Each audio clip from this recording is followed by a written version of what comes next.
Waalaikumsalam warahmatullahi wabarakatuh. Di sini saya sebagai moderator dari kelompok 6 yang akan membawakan materi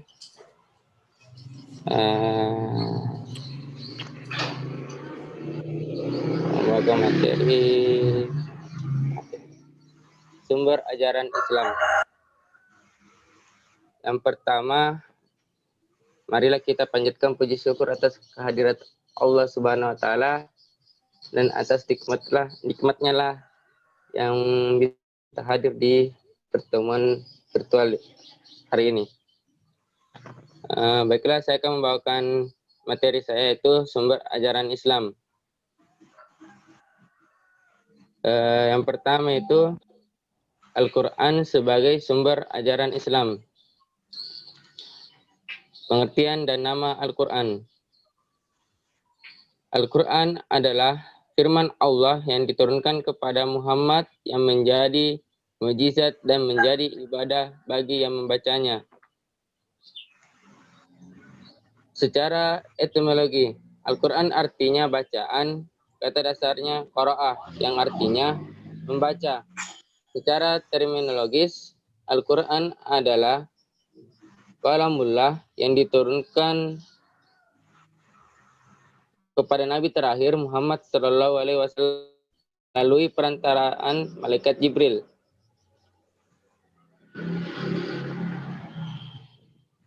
Tertulis dalam mushaf dan sampai kepada manusia secara mutawatir. Membacanya bernilai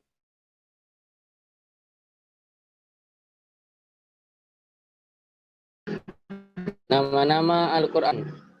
Nama-nama Al-Quran dibagi Al-Quran. Kata Al-Quran sebagai kitab suci ini terdapat dalam surah Al-Hasyr ayat 9-21. Yang kedua, Al-Furqan artinya pembeda atau pemisah. Al-Kitab artinya tulisan atau yang ditulis. Az-Zikrah artinya peringatan. Fungsi dan peran Al-Quran. Pertama itu sebagai petunjuk. Yang kedua, sebagai sumber ajaran Islam. Yang ketiga, sebagai peringatan dan penyejuk. Yang keempat, keterangan dalil-dalil penjelasan tentang kewajiban. Yang kelima, yang hak dan batil. 6, pengajaran dari Allah Subhanahu wa taala. 7, obat penyakit hati. 8, rahmat. 9, yang terakhir, sebagai kabar gembira, memberi harapan masa depan untuk orang yang beriman.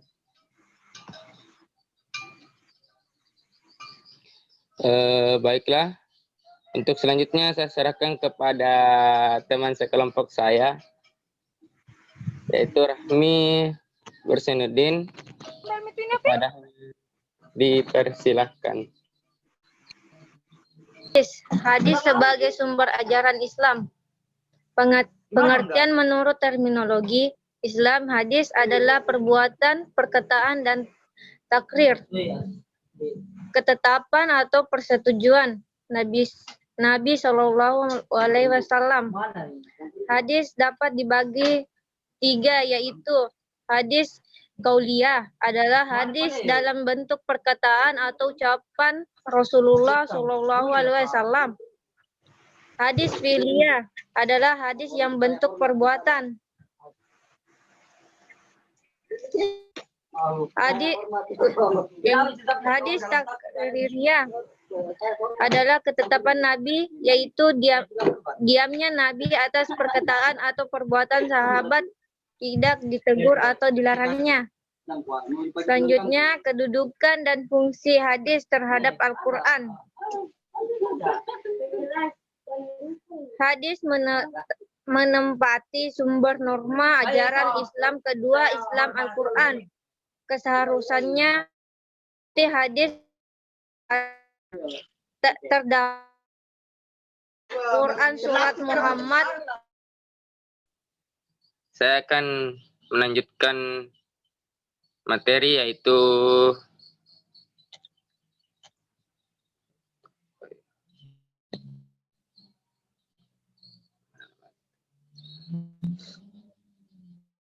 yaitu kedudukan fungsi hadis, yaitu seperti sumber norma ajaran Islam kedua yang setelah Al-Quran kedua, keharusan mengikuti hadis Rasulullah terdapat pada surah Muhammad 47, An-Nisa ayat 4 dan Al-Ahzab ayat 53. Kedudukan dan fungsi hadis terhadap antara lain, hadis menguatkan hukum yang ditetapkan Al-Quran. Yang kedua, hadis merinci pernyataan Al-Quran yang bersifat global. Yang keempat, hadis membatasi kemutlakan yang dinyatakan oleh Al-Quran. Yang kelima, hadis memberi pengecualian pada pernyataan Al-Quran yang bersifat umum. Yang keenam, hadis menetapkan hukum baru yang tidak ditetapkan. Ijtihad sebagai sumber ajaran Islam mengenai ijtihad dalam Islam. Yang pertama, ijtihad berarti menggunakan seluruh kesanggupan berpikir untuk menetapkan suatu keputusan hukum tertentu dengan jalan mengeluarkan hukum dari Al-Quran dan Sunnah. Kedudukannya sebagai hukum Islam ketiga setelah Al-Quran dan Sunnah. Kedua, masalah-masalah yang dapat diijtihadkan adalah hukum-hukum syar'i yang tidak mempunyai dalil qat'i, bukan hukum-hukum asal dan masalah yang berhubungan dengan ilmu kalam. Yang terakhir, dalam pengembangan ipteks melahirkan temuan-temuan baru yang hukum penggunaannya di kalangan umat Islam harus diatur dengan adanya ijtihad, menyeratkan bahwa Islam senantiasa dapat memberikan jawaban terhadap permasalahan yang dihadapi manusia dari zaman ke zaman. Yang terakhir, ijtihad sebagai sumber hukum Islam. Fungsi ijtihad sebagai sumber hukum Islam adalah untuk mendapatkan sebuah solusi hukum jika ada suatu masalah yang harus ditetapkan tapi tidak ditemukan baik di Al-Quran atau hadis. Oleh karena itu, dari segi fungsi ijtihad sebagai sumber hukum Islam, ijtihad memiliki kedudukan dan legalitas dalam Islam. Walaupun dengan demikian, ijtihad tidak dapat dilakukan oleh sembarangan orang, artinya hanya orang-orang tertentu saja yang memenuhi syarat khusus yang boleh berijtihad. Pemaparan materi dari kami. Selanjutnya saya serahkan kepada dosen pengampu.